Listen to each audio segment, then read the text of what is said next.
Vygotsky का जन्म 1896 में हुआ तथा जिनकी मृत्यु 1934 में हो गई। लेव वाइगोत्स्की सोवियत रूस के एक महान मनोवैज्ञानिक थे। उन्होंने बालक के सामाजिक विकास से संबंधित एक सिद्धांत प्रतिपादन किया। उनके द्वारा प्रतिपादित इस संज्ञानात्मक विकास के सिद्धांत को सामाजिक सांस्कृतिक सिद्धांत के नाम से भी जाना जाता है। आइए अब पढ़ते हैं नेक्स्ट। देखिए, लेव वाइगोत्स्की के सामाजिक सांस्कृतिक विकास के जो सिद्धांत है उससे पढ़ने से पहले हमें थोड़ा सामाजिक विकास के बारे में भी जान लेना चाहिए। आइए अब पढ़ते हैं सामाजिक विकास का। सामाजिक विकास का अर्थ होता है समाज के अंतर्गत रहकर विभिन्न पहलुओं को सीखना, जैसे कि समूह में परंपराओं रीति रिवाजों के अनुकूल स्वयं को ढालना, एकता मेलजोल पारस्परिक सहयोग की भावना को आत्मसात करना। क्योंकि जो बच्चा होता है वो सबसे ज़्यादा समाज से ही सीखता है। समाज के बिना बच्चे का कोई अस्तित्व नहीं होता है, क्योंकि हर किसी को प्राणी को रहने के लिए एक समाज की आवश्यकता होती है। अगर समाज नहीं होगा तो किसी का भी संपूर्ण विकास नहीं हो सकता। समाज के अंतर्गत ही चरित्र निर्माण और जीवन से संबंधित व्यवहारिक जो गुण होते हैं उनका विकास होता है। क्योंकि बच्चा समाज से ही भाषा को सीखता है और भाषा एक व्यक्ति के लिए महत्वपूर्ण कदम निभाती है। क्योंकि आपको किसी से बात करनी है तो आपको एक भाषा चाहिए। तो भाषा आप समाज से ही सीखते हैं। समाज में आपके माता पिता, आपका पास पड़ोस, आपके विद्यालय, आपके चारों ओर का वातावरण जो होता है वो समाज में ही आता है। बालकों के विकास की प्रथम पाठशाला परिवार को माना गया है। बिल्कुल, ये जब परिवार के जो बच्चों के विकास की जो प्रथम पाठशाला होती है वो परिवार होती है। पर जैसा परिवार होता है बच्चे का विकास भी वैसा ही होता है। तत्पश्चात समाज को दूसरे के संपर्क में आने से समाजीकरण की जो प्रक्रिया शुरू हो जाती है। कि उसके पश्चात जो प्रथम पाठशाला परिवार होता है उससे वह सीखता है। उसके पश्चात वो एक दूसरे के संपर्क में आता है, अन्य लोगों के संपर्क में आता है, जिससे उसकी समाजीकरण की प्रक्रिया प्रारंभ हो जाती है। सामाजिक विकास के माध्यम से बालक का जुड़ाव जो होता है व्यापक हो जाता है। संबंधों के दायरे में वृद्धि, माता पिता एवं भाई बहन के संबंध के अतिरिक्त दोस्तों और मित्र भी उसके जुड़ जाते हैं। तो ये जो इस प्रकार का जो होता है उसे सामाजिक विकास कहते हैं। सामाजिक विकास के माध्यम से बालकों में सांस्कृतिक, धार्मिक तथा सामुदायिक इत्यादि भावनाएं भी उत्पन्न हो जाती है। सामाजिक विकास होता है वही समाज के द्वारा ही बच्चा अपनी सांस्कृतिक, अपनी धार्मिक, अपनी सामुदायिक जो क्रियाकलाप, जो परंपराएं हैं उन्हें जानता है। समाज के बिना उसका कोई भी विकास नहीं हो सकता। तो बालकों के मन में आत्मसम्मान, स्वाभिमान विचारधारा का जन्म ही समाज से होता है। समाज बालक के माध्यम से ही अपने आदर्श व्यक्तियों को चयन करता है और कुछ ना कुछ बनने की प्रेरणा लेता है। वह जो कोई बच्चा होता है वो समाज से ही कुछ आदर्श व्यक्ति को देखता है और उनसे सीखने के लिए प्रेरित होता है और कुछ बनने का प्रणय भी, जो प्रेरणा होती है वह भी उन्हीं से लेता है। समाज के बिना बच्चे का बिल्कुल भी विकास नहीं हो सकता। क्योंकि जब बच्चा जन्म लेता है तो वह कोरे कागज के समान होता है। एक महान जो हमारे मनोवैज्ञानिक हैं उनका कुछ का मानना है। तो और उसके सहारा द्वारा जो संपर्क में आता रहता है समाज के द्वारा ही वह उस कोरी कागज को अपने को फिल करता है, यानी समाज से ही सीखता है। तो समाज का सबसे ज़्यादा इफेक्ट पड़ता है बच्चे के विकास पे। बच्चा जिस समुदाय में रहता है उस समुदाय के अकॉर्डिंग ही बच्चे के जो विकास होता है। जितना बेहतर उसे समाज मिलेगा बच्चे का विकास भी उतना बेहतर होगा। आइए अब पढ़ते हैं लेव वाइगोत्स्की का सामाजिक सांस्कृतिक सिद्धांत। वाइगोत्स्की का सामाजिक सांस्कृतिक सिद्धांत तो संज्ञानात्मक विकास पर आधारित है। जो लेव वाइगोत्स्की है उन्होंने संज्ञानात्मक विकास पर ही आधारित है। जैसे जीन पियाजे का जो संज्ञानात्मक विकास का सिद्धांत है वो भी संज्ञानात्मक यानी मानसिक विकास पर ही आधारित है। उन्होंने बताया जीन पियाजे ने कि जो बच्चे का जो विकास होता है वो अनुकरण के द्वारा होता है। परंतु लेव वाइगोत्स्की का मानना है कि जो बच्चे का विकास होता है उसमें प्रमुख रोल समाज का और संस्कृति का होता है। तो जो लेव वाइगोत्स्की का जो सिद्धांत है वह भी संज्ञानात्मक विकास पर ही आधारित है। इस सिद्धांत के अनुसार बालक का संज्ञानात्मक विकास जो है एक अंतर व्यक्तिगत सामाजिक परिस्थितियों में संपन्न होता है। कि मतलब बच्चे का जो समाज से जो अंतर व्यक्तिगत जो परिस्थितियां होती हैं उनसे ही सीखता है। समाज से जैसा वो देखता है वैसा ही सीखता है। समाज में जैसी सुविधाएं उपलब्ध होंगी उसका विकास भी वैसा ही होगा। कि जैसी समाज में आपकी जो जितनी भी सुविधाएं जैसी होंगी, जिस समाज में बच्चा रहता है उसकी जैसी सुविधाएं होंगी बच्चे का विकास भी वैसा ही होगा। वाइगोत्स्की का सिद्धांत निर्माणवाद पर आधारित है। एक सिद्धांत है जो बालक को अपने वास्तविक विकास के स्तर के अलग संभाग विकास की दर की ओर ले जाने की कोशिश करता है। कि बच्चों वाइगोत्स्की का मानना है कि बच्चा जो खुद स्वयं से सीखता है उसके अकॉर्डिंग अगर उसकी अपेक्षा अगर बच्चों को सहायता दें और एक आप हेल्प दें तो बच्चा बेहतर तरीके से और जल्दी सीखेगा। तो यही जो लेव वाइगोत्स्की का सामाजिक सांस्कृतिक आपका सिद्धांत है। इन दोनों के स्तरों के बीच को वाइगोत्स्की ने निकट विकास का सिद्धांत कहा है। देखिए निकट विकास का सिद्धांत जोन ऑफ प्रोक्सिमल डेवलपमेंट, जो ये विकास का जो सिद्धांत है, जो आपका लेव वाइगोत्स्की का कहना है कि जो बच्चा खुद से सीखता है फिर उसके साथ साथ जो बच्चा दूसरों की सहायता से सीखता है, उनका जो दोनों का जो डिफरेंस होता है, जो बीच का जो स्तर होता है, वो निकट विकास का क्षेत्र कहलाता है। और यही बहुत बार क्वेश्चन में डायरेक्ट पूछा जाता है जोन ऑफ प्रोक्सिमल डेवलपमेंट क्या है। तो उसमें सीधा आपको जानना चाहिए कि जो ये जो स्तर होता है मतलब अंतर होता है कि बच्चा खुद से कितना सीख रहा है और बच्चे को आपने सहायता दी तो कितना सीख रहा है। जो उन दोनों का जो डिफरेंस होगा वो निकट विकास का सिद्धांत कहलाता है या निकट विकास का क्षेत्र कहलाता है, जिसे इंग्लिश में जोन ऑफ प्रोक्सिमल डेवलपमेंट कहते हैं। और ये ध्यान रखना कि ये आपका जो जो ये है आपका इंग्लिश में भी लिखा आ सकता है और हिंदी में भी लिखा आ सकता है, तो आपको दोनों चीजें याद रखनी है। वाइगोत्स्की ने बालक के संज्ञानात्मक विकास में भाषा और चिंतन को भी महत्वपूर्ण सिद्धांत माना है, महत्वपूर्ण साधन माना है कि जो बच्चा है उसका संज्ञानात्मक विकास में भाषा और चिंतन का भी महत्वपूर्ण स्थान होता है कि बच्चा जो है समाज से ही भाषा सीखता है और चिंतन सीखता है। छोटे बच्चे द्वारा भाषा का प्रयोग केवल सामाजिक संचार के हेतु ही नहीं किया जाता, अपितु व्यवहार की नियोजित और निर्देशित करने के में भी किया जाता है। जैसे जीन पियाजे का मानना है कि जो बच्चे का जो संज्ञानात्मक विकास होता है, जो जिसमें प्रथम स्टेज है आपकी जो पहली स्टेज है इंद्रियग्रामक अवस्था, कि बच्चा क्या है अपने जो उसकी एक्टिविटी होता है उससे ही निगवेट करता है, जैसे बच्चे को भूख लगने पर रोने पर व्यक्त करता है। उसी प्रकार लेव वाइगोत्स्की का मानना है कि जो बच्चों का जो भाषा का प्रयोग होता है केवल वो सामाजिक संचार के लिए ही नहीं करता है, वो अपने व्यवहार को नियोजित और निर्देशित करने में भी करता है। बच्चों में भाषा और चिंतन दोनों ही स्वतंत्र रूप से विकसित होते हैं। बच्चों में जो भाषा और चिंतन दोनों रूप से स्वतंत्र विकसित होते हैं और आपस में मिल जाते हैं। दोनों को स्वतंत्र भले ही माना जा सकता है परंतु उन दोनों को भिन्न नहीं माना जा सका भाषा और चिंतन को, क्योंकि स्टार्टिंग में तो आपके भाषा और चिंतन अलग अलग होते हैं परंतु जैसे बच्चा बड़ा होता है तो भाषा और चिंतन दोनों आपस में अंतर संबंध बना देते हैं। और क्योंकि भाषा के बिना चिंतन नहीं हो सकता और चिंतन के बिना भाषा का जनरेशन नहीं हो सकता, और ये दोनों से आपस में जुड़े हुए हैं। निम्नलिखित के आधार पर हम कह सकते हैं कि जिसमें पहला पॉइंट मैं बता देता हूं कि बालक के संज्ञानात्मक विकास संस्कृति का एक महत्वपूर्ण पहलू है, कि जो बालक का संज्ञानात्मक विकास होता है उसमें संस्कृति जो होती है एक महत्वपूर्ण पहलू होती है, महत्वपूर्ण कारक होती है। बालक का संज्ञानात्मक विकास अधिगमकों द्वारा ही संभव है, कि जो बालक का जो संज्ञानात्मक विकास होता है, संज्ञानात्मक विकास का मतलब है मानसिक जो विकास होता है वो अधिगम के द्वारा ही संभव हो पाता है, कि बच्चा जितना सीखेगा उसका मानसिक विकास उतना ही ज्यादा अधिक होगा। अधिगम का मतलब है सीखना। मैं आपको एक सरल भाषा में बता दूं तो ये होता है आपका सीखना और ये होता है आपका मानसिक। क्योंकि जो सी टेट की जो सीडीपी की जो भाषा है वो हिंदी है, वो थोड़ी उसकी भाषा को डिफिकल्ट है, तो इसलिए आप सरल शब्दों का भी इस्तेमाल करते हुए चलें। जो बालक का मानसिक विकास होता है वो सीखने के द्वारा ही प्रारंभ होता है, कि जितना बच्चा सीखेगा उतने ज़्यादा उसका मानसिक विकास होगा। बालक के संज्ञानात्मक विकास की व्याख्या अकेले अमूर्त सिद्धांत के आधार पर नहीं की जा सकती, कि बच्चा जो जब बड़ा हो गया है 13 साल से प्लस का हो गया है तो उसके जरूरी नहीं है कि उसके अमूर्त सिद्धांत सही होगी, क्योंकि बच्चा जितना आपके मूर्त चीज़ों को जानेगा यानी खुद व्यवहारिक रूप से जितना सीखेगा उतने ही बालक का जो विकास होगा वो बहुत अधिक होगा। बालक का संज्ञानात्मक विकास सामाजिक क्रियाओं के अंतःकरण के आधार पर होता है। ये अंतःकरण, ये ध्यान रखना कि ये जो आपका जो शब्द है वो लेव वाइगोत्स्की का है, ये पूछा जाता है। तो जो बालक का जो संज्ञानात्मक यानी जो मानसिक विकास होता है सामाजिक क्रियाओं के अंतःकरण के आधार पर होता है, क्योंकि बच्चा जो है उसका जितना समाज से अधिक क्रियाएं करेगा, मतलब समाज में जितनी एक्टिविटी करेगा उसका संज्ञानात्मक विकास वो है उतना ही अधिक होगा। निकट विकास का जो क्षेत्र है जो जीडीपी है मानसिक कार्यों पर आधारित है, जो वास्तविक क्षमता स्तर और कार्यकारिणी क्षमता स्तर के अंतर के मध्य से संबंधित होता है। ये मैं आपको पहले ही बता चुका हूँ।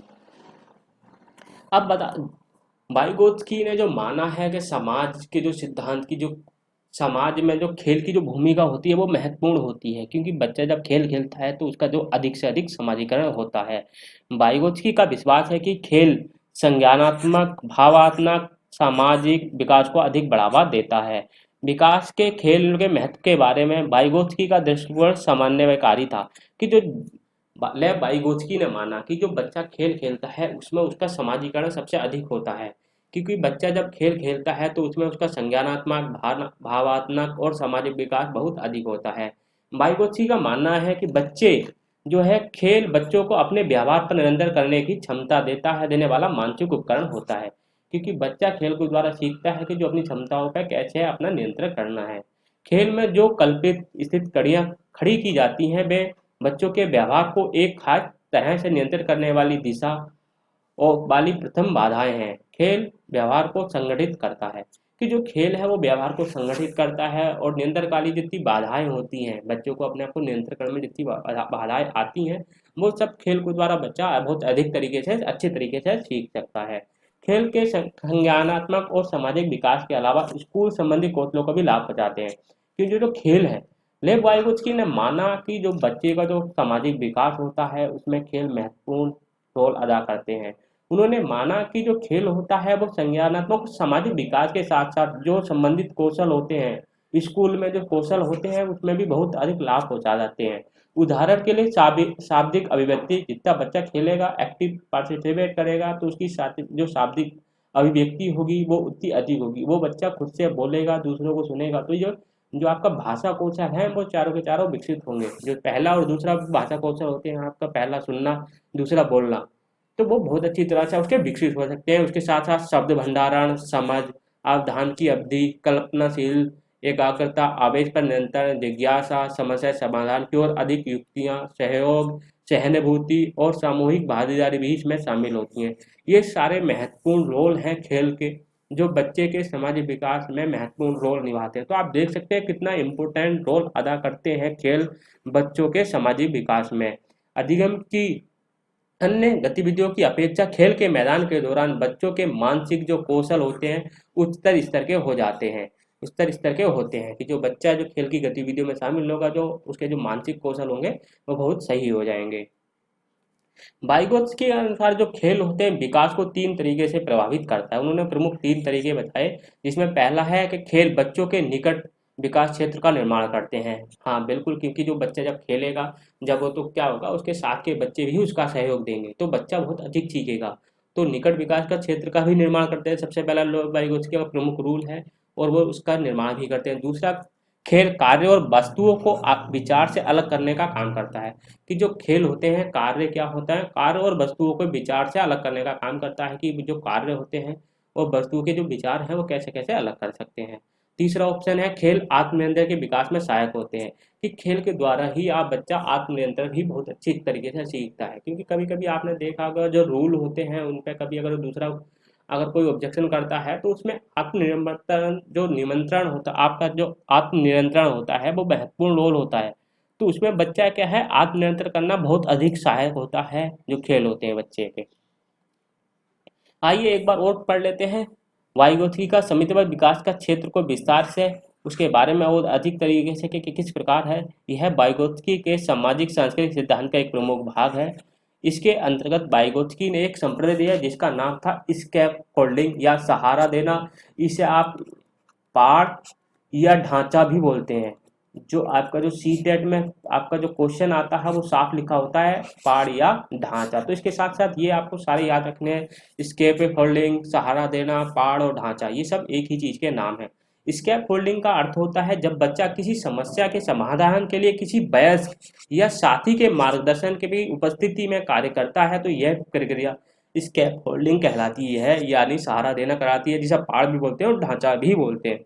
तो क्योंकि जब बच्चा किसी समस्या के समाधान के लिए वयस्क या शादी के मार्गदर्शन आपके साथी के मार्गदर्शन की उपस्थिति में करता है तो ये प्रक्रिया स्कैप फोल्डिंग कहलाती है। या जब बच्चा किसी समस्या के समाधान का हल किसी की सहायता से या मार्गदर्शन से करता है तो यह प्रक्रिया सहारा देना या स्केप फोल्डिंग कराती है।